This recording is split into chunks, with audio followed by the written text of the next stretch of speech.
Hey everybody, welcome to Live at 6:45. My name is Richard, and tonight's episode is hosted by Lily Aldrin's favorite word, moist. Moist. Just kidding. All right, guys, howdy, welcome. Thanks for tuning in. Love you guys for tuning in. This is awesome. Um, as you can see, um, I would be out in a really, really nice place with, grass and trees, but I'm on a friend's balcony because it's moist. um, welcome to tonight's episode. We are going to be talking about the bias bubble and brain hacking, and this is kind of interesting because I don't know if you guys know. If you guys know, man, hit me up in the comments if you guys know what the bias bubble is. But I want to hit you up with some cool info here. And again, if you guys have any questions, I always love questions, so hit me up. The bias bubble. So once upon a time, you would go on, you would get your newspaper, and you could read stories on every particular subject. And if you wanted to read the sports page, I'm sure some of you remember. It's like, oh well, give me the sports page, and you take the arts and leisure section or whatever it was. And then of course you had the Saturday edition, and somebody would grab the comics, and you basically divide up the newspaper by interest. And that was cool. That was all right. But if you wanted to read other sections of the newspaper, you could trade back and forth and whatnot, right? Now, all right, newspapers ain't as popular. I get it. Newspapers are not as popular, but that's okay because now we have, and I'm joking when I say this, but we have the interwebs. We have the internet, and the internet is fantastic, and we have a lot of social media. Now, the catch with social media, and I'm not going to rag on cookies because I have no problem with cookies, the vast majority of them anyway. My issue is in the bias bubble, and what that is when you go onto social media or when you go onto particular websites, things like Amazon, it goes, hey, you looked at this, and other people who liked this also liked. And that's awesome. That's great. I love that. Yes. Show me other things. Show me stuff that, hey, I'm looking for a solution for this. Maybe, just maybe, oh, okay, cool. We got a solution. Maybe you can show me alternatives. And I'm good with that part.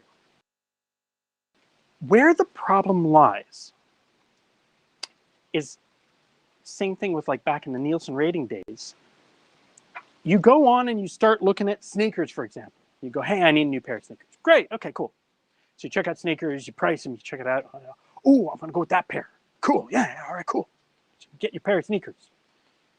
And then for like the next 3 years, all you're starting to see, sneakers. Now, your brain does this naturally. It's called the reticular activating system. And I'll play a little bit more on that. Like I'll riff a little bit more on that in the future.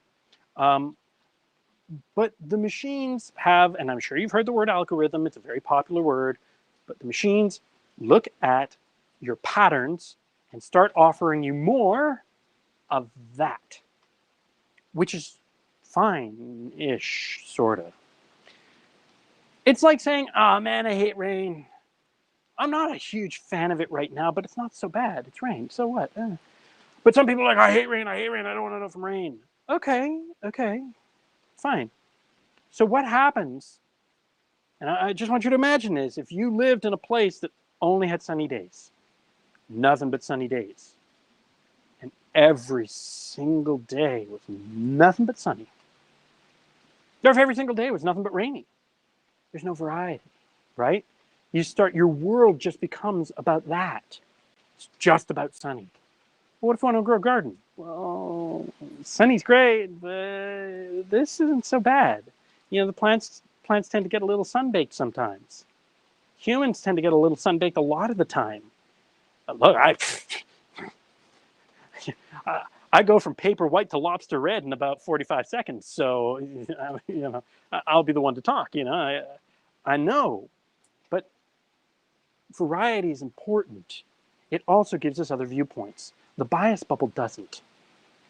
The more it keeps funneling into what we like and it keeps showing us only what we look at, the more it creates this bubble where we don't where we get less and less external views. And I'm not ragging on social media much. I am a little, because this is heavily part of their shtick, is social media really tends to kind of give you more of the same. And, oh, well, you're following this person, so you must like these other things. And then it starts putting these things in your feed, and your feed becomes nothing but this very small collection. I turn on Instagram. I have an Instagram account for something else, right? I don't connect it here.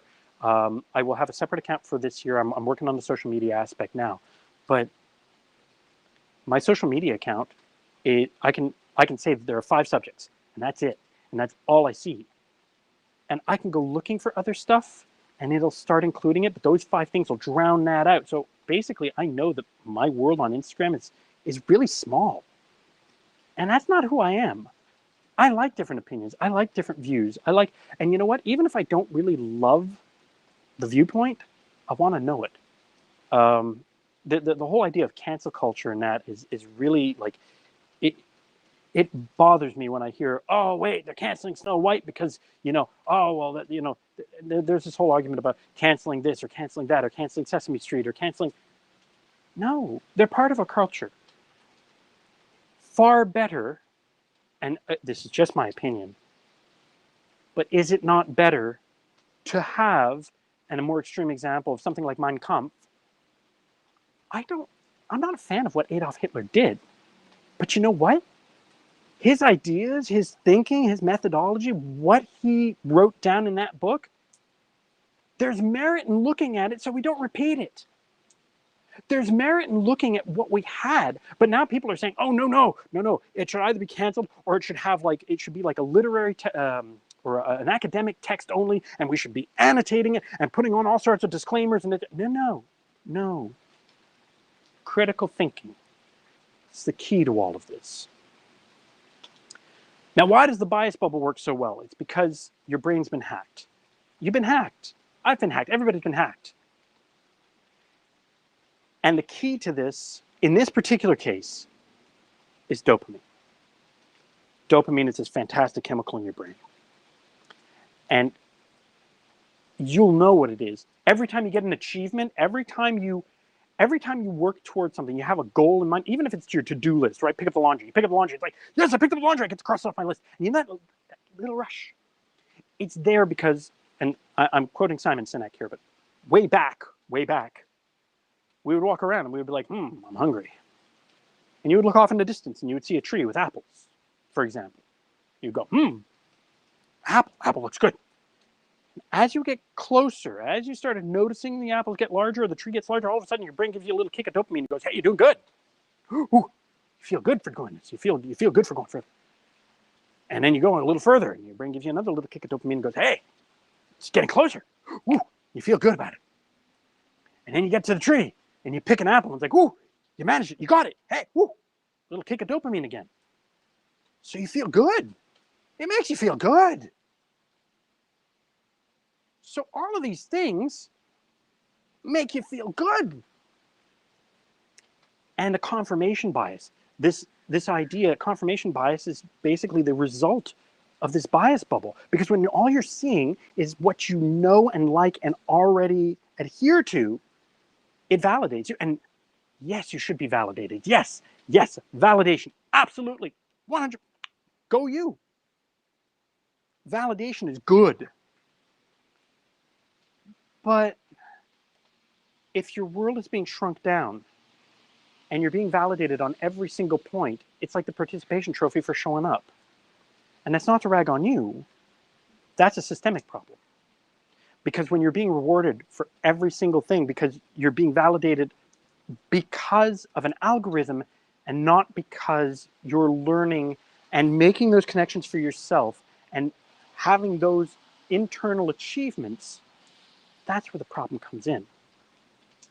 So, oh, and by the way, dopamine is exactly why when you hear that ding, that Facebook Messenger ding, or whatever it is, what's up, the phone rings, and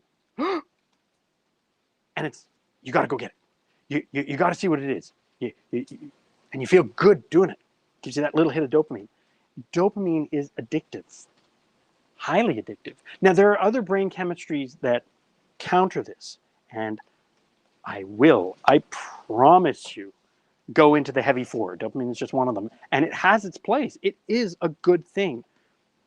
But this bias bubble, that's a little trickier, because when your world is being when your window to the world is being shrunk down, and these subjects are just, everything's being shrunk down to only what you know, and you're not getting other viewpoints. The problem is that the viewpoint you're being shown and the viewpoint that I'm being shown, for example, or somebody else, or your parents, or your brothers, or your sisters, or your family, and if they are way divergent, they are way far apart, and they're being completely validated, like totally validated. Everything in the social media proves exactly, yes, everything is there, and everything is there. How do you, how do you get from there to here? Or where do you meet in the middle? Where is the middle ground? I'm sure there's somebody in the middle, but if you don't have the middle ground between these two, it polarizes people. I may not agree with somebody's point of view, but I respect their right to have it. And if you're watching this, I'm willing to bet you are too. I'm willing to bet that you've at least seen evidence of this bias bubble, or that you could see the pattern. Our brains are pattern recognition machines. That all they do is all they do is patterns. They look for patterns in everything. Hell, you can look at a marble floor tile and find patterns. Sometimes you see faces in it. You'll see something. Your brain is always looking for patterns.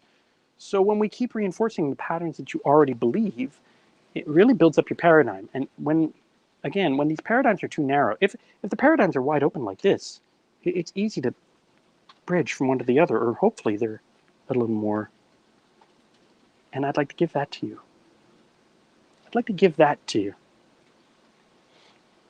So, how do we fix it? You know what? If there's something you love, find somebody who's on the opposite spectrum. Like if you're into music, right? And you know what? Absolutely. You know what? I like metal. I like it. I like a little bit of everything. I'm not a huge country fan, but I still listen to some of it. I'll listen to it. I won't go out of my, typically I won't go out of my way for it, but I will listen to it. If you try and play me a song, I'll listen. And I listen to other people. I want to hear other people's music. I want to hear what you're listening to. I want to know kind of your points of view and everything. And the more you can collect other points of view, the more you can kind of open it up and see other viewpoints, other possibilities, other things outside of your bias or outside of that bubble. Man, the world gets interesting again. It gets really, really interesting. And I will say, technology is no different, especially in how it's built and how it's made based on user demand. I can speak specifically to, for example, Apple, and I know Google does some of this and whatnot. They'll ask you to send back analytics. It's not to track what you do, okay?